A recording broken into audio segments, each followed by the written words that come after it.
Viral পার্কের video সারলে নাকি পরে আসলে খুবই সুন্দর।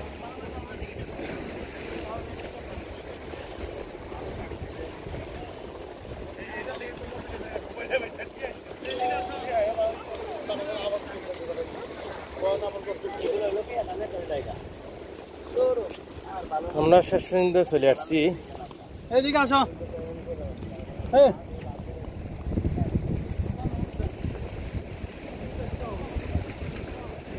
আসলে বাইরের পার্কটা খুবই সুন্দর। এটা বাইরের পার্ক নামে পরিচয় হয়ে গেছে। পার্ক এটা অ্যাকচুয়ালি বাইরের পার্ক নামে পরিচয় হয়ে গেছে। এটা হলো কোর্ট, এটা আমাদের পতাকা কোর্টের। এটা হলো কোর্ট, এটা কোর্টের এরিয়ার মধ্যে, কোর্টের আশেপাশে এই পার্কটা বানাইছে।